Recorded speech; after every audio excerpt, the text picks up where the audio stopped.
Assalamualaikum warahmatullahi wabarakatuh. Apa kabar rekan-rekan mahasiswa semuanya? Pada hari ini, perkenalkan saya Rio Wirawan sebagai koordinator mata kuliah metode penulisan akan mengampu mata kuliah metode penulisan, dan dengan tim teaching nanti akan mengampu mata kuliah ini. Kemudian di mata kuliah ini kita akan di pertemuan pertama ya, maksudnya pada hari ini kita akan mengadopsi CPMK Abstrak Sikap, yaitu CPMK 2, yaitu mampu menerapkan pemikiran logis, kritis, inovatif, bermutu, dan terukur dalam melakukan pekerjaan yang spesifik di bidang keahliannya sesuai dengan standar kompetensi kerja, menunjukkan kinerja mandiri yang bermutu dan terukur, mengkaji kasus penerapan ilmu pengetahuan dan teknologi dengan memperhatikan nilai humaniora dalam menghasilkan prototipe, prosedur baku, desain, karya seni, menyusun hasil kajian dalam bentuk kertas, spesifik desain atau seni lainnya, dan mengunggahnya dalam laman perguruan tinggi, serta mengambil keputusan tepat berdasarkan prosedur baku, spesifikasi desain, dan persyaratan keselamatan dan kenyamanan kerja saat melakukan supervisi dan evaluasi pada pekerjaannya. Kemudian untuk tujuan belajar akan diadopsi yang pertama, mengampu menerapkan pemikiran logis, kritis, inovatif, bermutu, dan terukur dalam melakukan pekerjaan yang spesifik di bidang keahliannya sesuai dengan standar kompetensi kerja. Kemudian lanjut sedikit ke berpikir ilmiah. Berpikir ilmiah itu apa sih? Berpikir ilmiah itu kegiatan berpikir secara sistematis, melakukan analisis, dengan menggunakan metode ilmiah untuk mendapatkan pengetahuan. Jadi dalam mata kuliah ini, dasar modal untuk mengerjakan atau lulus, berarti kita harus mempunyai modal berpikir ilmiah. Berpikir berarti kita akan memikirkan secara mental bagaimana cara melakukan pekerjaan dan lain-lainnya.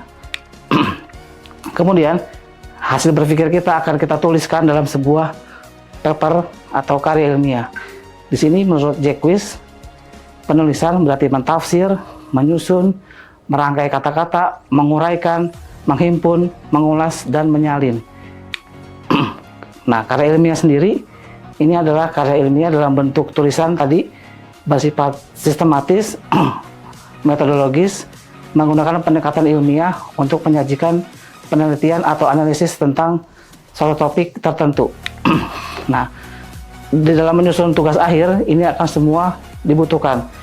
Saya menemukan infografis ini dalam sosial media yang memang ini menjadi momoknya mahasiswa tingkat akhir dalam menyusun skripsi. Ini sekedar slogan atau apa namanya ya, meme ya, skripsi atau skripsi yang sulit, kemudian menyebalkan, mumet, dan lain-lainnya. Ini digambarkan dalam meme seperti ini. Nah, kemudian ada kejadian-kejadian yang tak terduga dalam meme berikut ini. Misalkan sedang mengerjakan, Anda stuck, dapat melanjutkan atau pusing dan lain-lain, tiba-tiba mati lampu. Nah, begitu mati lampu atau apapun gangguannya, maka yang menjadi alasan tidak selesainya tugas akhir adalah ini ya. Jadi Anda selalu mengkambing hitamkan kegiatan-kegiatan yang sifatnya tak terduga gitu ya. Nah, coba yang ini. Nah, perhatikan gambar berikut. Ini juga sedang mengerjakan tugas akhir, cuman beda suasananya ya. Tadi suasana yang ditampilkan sulit atau apa namanya, susah dan mumet, yang ini santai gitu ya. Kita lihat jamnya itu jam 00.28,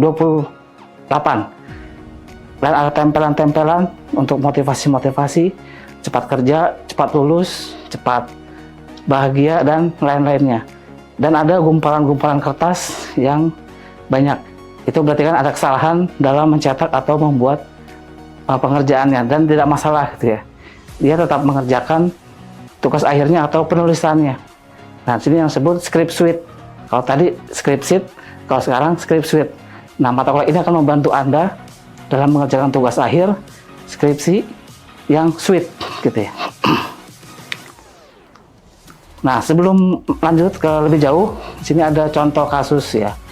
Penyeberang jalan. Misalkan Anda akan menyeberang jalan, apakah langsung menyeberang jalan aja?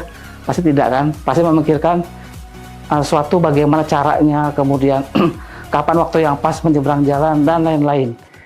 Kalau memang apalagi kendaraannya padat ya, berarti Anda harus memikirkan bagaimana caranya. Dan ini masalah ya. Dalam tugas akhir penulisan berangkat dari masalah bagaimana caranya menyeberang jalan, dan itu adalah metode ya. Nah, ini beberapa metode yang mungkin sudah banyak saya kumpulkan.